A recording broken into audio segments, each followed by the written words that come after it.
त्याच्या आईनं का एकदा ताकाला अशी चांगले जिरे मिरे टाकून अशी फोडणी दिली महाराज.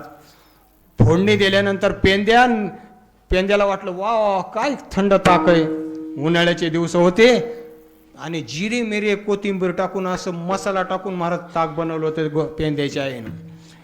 पेंद्यानं ताक भरपूर पिलं, एक गिलासभर पिलं पण त्याला आठवण झाली कोणाची?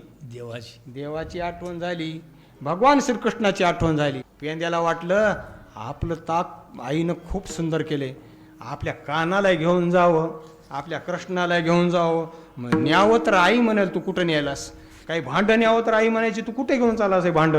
म्हणून पेंद्यानं आपल्या तोंडामध्ये चूळ भरली, असं घेतलं. हा आता ती कुठं भगवान श्रीकृष्णाला हुडकीत गेला ते पेंद्या. असं आईनं विचारलं, पेंद्या कुठं चालास तू? त्याला बोलता नाही ना, त्याच्या तोंडामध्ये ताक होतं. निघाला महाराज. त्या ठिकाणी सवंगडी खेळू लागली. सवंगडी खेळता खेळता इतकं मध्ये भगवान श्रीकृष्ण दिसल्या, त्याला आनंद वाटला. हायकडे म्हणजे आपला मालक त्या ठिकाणी बसलेलाच आहे. गेला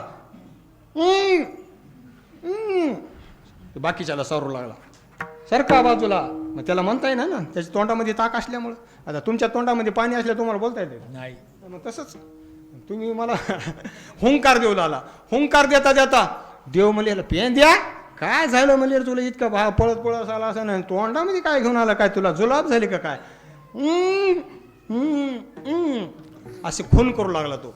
खून करता करता देव म्हणजे नेमकंच झालं तरी काय, काहीतरी म्हणजे मार्मिक गोष्ट आहे. पेंद्यानं काहीतरी तोंडामध्ये घेऊन आला.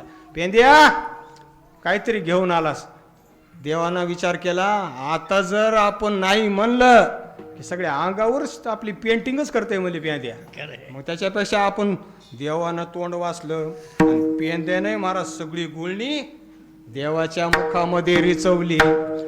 रिचवल्या देवाच्या मनामध्ये इतका आनंद झाला, अंतकरणामध्ये आहा काय गोडी म्हणजे माझ्या भक्ताची. अहो जे यशोदेच्या हातानं मी जेवतो, पण यशोदेच्या हाताला एवढी गोडी नाही, मग या पेंद्याच्या हाताला गोडी म्हणजे काय तोंडामधली चव आहे म्हणले महाराज. मला सांगा, ज्याचा वास येतो, ज्याच्या गोट्याचा वास येतो, ज्याच्या घरातल्या माणसाचा वास येतो, त्या पेंद्याचा वास येतच असेल ना, ते गवळ्याचंच लेकरू होतं.